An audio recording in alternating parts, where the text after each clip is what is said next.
نایاب معدنیات پر فوجی معاہدے، کیا پاکستان کی دولت واشنگٹن کے ساتھ بندر بانٹ میں جا رہی ہے؟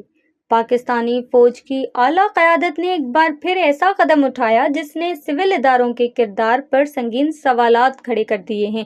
Army chief general Asim Munir نے حالیہ واشنگٹن ملاقات میں نہ صرف ڈونلڈ ٹرمپ کے امن منصوبے سے اتفاق کیا بلکہ ایک اور بڑا وعدہ بھی کیا۔ انہوں نے ٹرمپ کو پیشکش کی کہ پاکستان کی نایاب معدنیات اور قدرتی وسائل کی کھدائی اور برآمدات میں امریکہ شراکت داری کو مزید فروغ دیا جائے۔ اس ملاقات کے دوران ایک قیمتی معدنی نمونے کی نقل بھی بطور تحفہ پیش کی گئی، گویا پاکستان کی دولت کی علامتی چابی امریکہ کے حوالے کی جا رہی ہو۔ ستمبر کے آغاز میں فرنٹیئر ورکس آرگنائزیشن، جو ایک فوجی انجینئرنگ اور تعمیراتی ادارہ ہے، اور امریکی نجی company U S strategic metals کے درمیان دو مفاہمتی یادداشتوں پر دستخط کیے گئے۔ ان معاہدوں کے تحت پاکستان میں اسٹریٹجک منرلز کی تلاش اور کھدائی مشترکہ طور پر کی جائے گی تاکہ انہیں دفاعی، ایرو اسپیس اور ٹیکنالوجی کی صنعتوں میں استعمال کیا جا سکے۔ اس کے ساتھ ہی ایک اور الگ معاہدہ نیشنل لاجسٹک کارپوریشن اور پرتگالی کمپنی موٹا اینجل گروپ کے درمیان طے پایا، جو امریکہ میں بھی سرگرم ہے۔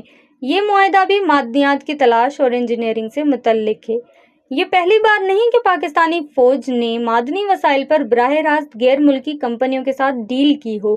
اس سے قبل قمر جاوید باجوہ کے دور میں بھی جی ایچ کیو نے ریکوڈک منصوبے پر مغربی کمپنی تیتھیان کاپر کمپنی کے ساتھ بات چیت کی تھی، جسے بلوچستان سے تانبے کے وسیع ذخائر نکالنے کا ٹھیکہ دیا گیا۔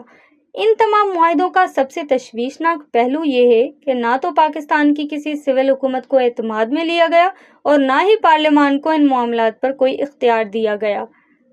نجی شعبے کی شرکت کو بھی مکمل طور پر نظر انداز کیا گیا۔ مبصرین کا کہنا ہے کہ جنرل عاصم منیر کو نہ سول اداروں پر بھروسہ ہے، نہ ہی وہ اس نظام کو مؤثر سمجھتے ہیں۔ اسی لیے فوج کے کاروباری اداروں کو ہی اس وسیع وسائل کے کنٹرول کے لیے آگے بڑھایا جا رہا ہے۔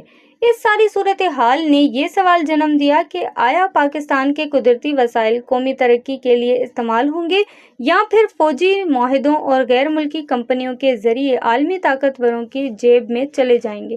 یہ بندر بانٹ صرف معاشی نہیں بلکہ اس کا سیاسی اور اسٹریٹجک اثر بھی بہت گہرا ہو سکتا ہے۔